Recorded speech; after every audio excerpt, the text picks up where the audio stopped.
Hello everyone, and today we are going to understand PCOS, which is also known as Steen-Leventhal syndrome. So इसके features क्या क्या होते हैं जो कि एक पेशेंट में फाइंड होंगे। तो एनओवल्यूशन, जिसमें ओवल्यूशन नहीं होता है। हिरोसिटिज्म, मतलब कि उसमें मेल लाइक फीचर्स आने लग जाते हैं, माउस्टेज वगैरह उस फीमेल में डेवलप होने लगते हैं। ओबेसिटी, पर्सन जो है, फीमेल जो है, वो काफ़ी ज़्यादा फैट गेन करने लग जाती है।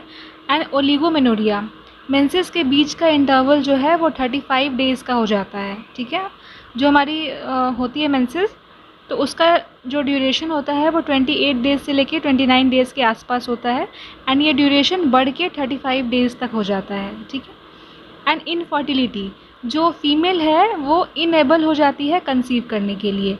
तो ये इसके कुछ फीचर्स हैं जो कि PCOS में देखने को मिलता है। ठीक है, अब हम नेक्स्ट टॉपिक पे डिस्कस करते हैं, जो कि इसके हमने फीचर्स डिस्कस किए। अब हम इसके लैब पैरामीटर्स डिस्कस करेंगे, मतलब क्या क्या हार्मोनल चेंजेस बॉडी में देखने को मिलता है। तो LH और FSH का रेशियो जो है नॉर्मल कंडीशन में क्या होता है 1:1, एंड PCOS वाले पर्सन में ये 3:1 हो जाता है। ठीक है।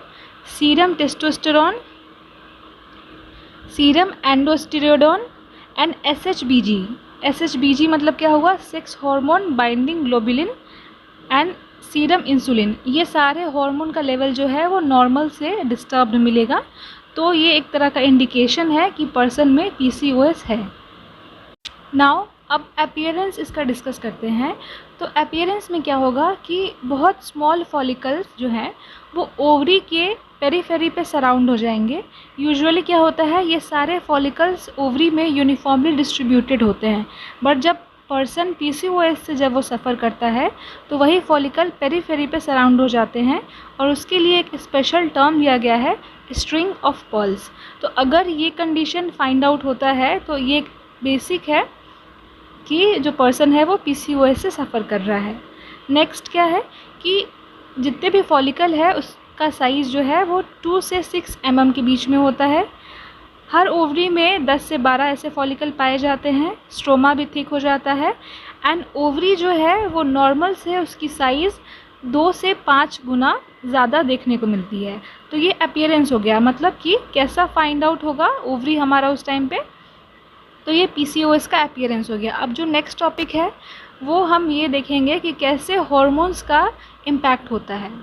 सो LH जो है वो स्ट्रोमा पे काम करेगा, एंड स्ट्रोमा से एंड्रोजेंस आएगा, तो फिर एंड्रोजेंस नॉर्मल हो जाएगा।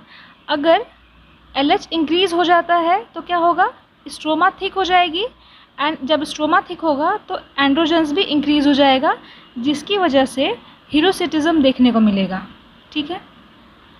ऑल्सो SHBG, जिसको सेक्स हार्मोन बाइंडिंग ग्लोबुलिन कहते हैं, वो जब डिक्रीज़ हो जाएगा तो उससे क्या होगा कि एंड्रोजेंस जो है वो बॉडी में इंक्रीज़ कर जाएंगे। बेसिकली SHBG का काम क्या होता है कि वो एंड्रोजेंस को रिसीव करते हैं, एंड अगर SHBG ही कम हो जाएगा तो एंड्रोजन बॉडी में इंक्रीज़ हो जाएंगे, तो उससे हिरोसिटिज्म देखने को मिलेगा, जिसमें मेल लाइक फीचर्स उस फीमेल में आने लग जाएंगे। ठीक है।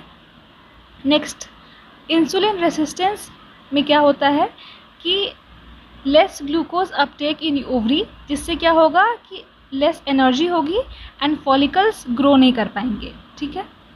इंक्रीज सीरम इंसुलिन, ओबेसिटी जो है, इंसुलिन रेसिस्टेंस, एंड एक बहुत ही इम्पॉर्टेंट चीज़ है PCOS में, HAIRAN सिंड्रोम।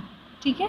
तो HA यहाँ पे क्या स्टैंड करता है, hyper androgenism, IR insulin resistance, and AN acanthosis nigricans. Acanthosis nigricans क्या होता है, ये बेसिकली नेक के अराउंड ब्लैकिश ब्राउन कलर का डिस्कलरेशन हो जाता है, जिसको एकेंथोसिस नाइग्रिकेंस कहते हैं, और ये बहुत इम्पॉर्टेंट फीचर है PCOS का। तो एंड होप कि आपको ये वीडियो में सब कुछ समझ में आया होगा, एंड जो उसकी नेक्स्ट वीडियो आएगी इसमें हम PCOS के जो और अदर इम्पॉर्टेंट टॉपिक्स हैं उसको डिस्कस करेंगे। Thank you.